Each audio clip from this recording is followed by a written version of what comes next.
তুমি বলে রাখি, এটা কিন্তু কদিন আগের ভিডিও। মিঠি কিন্তু সকালবেলায় মামা বাড়িতে খেলা করছিল, এখন ঠিক ঘড়িতে 10টা বাজতে যাবে।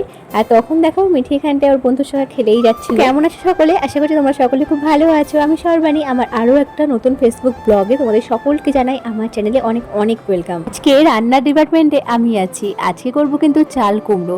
হ্যাঁ, চাল কুমড়ো শুনলেই যেন কেমন একটা লাগে, ভালো লাগে না খেতে। তবে এই রেসিপিটা তোমরা অবশ্যই একবার বাড়িতে ট্রাই করে দেখতে পারো, আমার তো ভীষণ ভালো লাগে। এই মাছগুলোকে হালকা করে ভেজে তুলে নিয়েছিলাম, আর এখানটায় দিয়ে দিয়েছিলাম কড়াইতে তেলের মধ্যে পেঁয়াজ কুচোনো।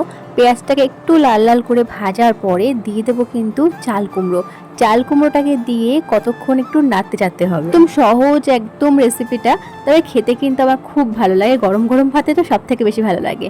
হ্যাঁ, এখানটায় কিন্তু চাল কুমড়োটাকে কতক্ষণ ধরে আমি নাড়াচাড়া দেওয়ার পরে দিয়ে দিয়েছিলাম নুনটা দেওয়ার পরে একটু নাড়ানোর পরে এর সাথে কিন্তু আমি দিয়ে দেবো হলুদ গুঁড়ো। একটু ভুল হয়ে গেছিল, ভিডিওটা নিতে আমার একদম খেয়াল ছিল না। হ্যাঁ, তোমরা কিন্তু চাইলে ওই যে পেঁয়াজ কুচনোটা দেওয়ার পরে কিন্তু লঙ্কাটাকে চিড়ে দিয়ে দিতে পারো, তবে লঙ্কাটা না আমি দিতে ভুলে গেছিলাম।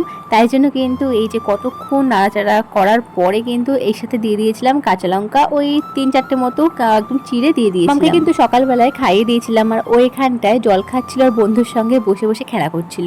আর হ্যাঁ, এই যে চাল কুমড়োটা কিন্তু আমি রান্না করছি একদম কম আঁচে ঢেকে ঢেকে কিন্তু রান্না করতে হবে। জোরে দিলে না মানে এই জল ভাবটা চলে গেলে না আর কিন্তু এরকম মানে একদম মিশে যাবে না।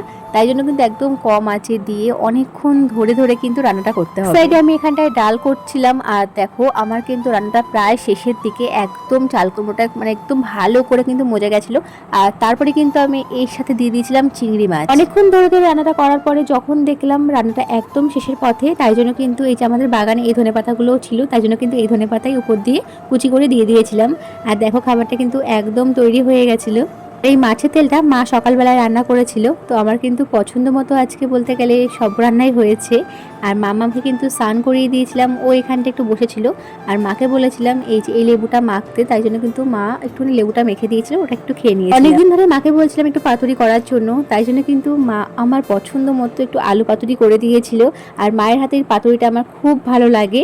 যাই হোক, মিঠির একটা ভিডিও তোমাদের সঙ্গে শেয়ার করেছিলাম, এই ভিডিওটা দেখে তোমরা বলো তো যে কি ভিডিও শ্যুট করেছিলাম। আর ও না একদম কপি করতে খুব ভালো পারে। তো চলো আজকের মতো এই ব্লগটা আমি এখানে এন্ড করলাম। দেখা হচ্ছে নেক্সট ব্লগে।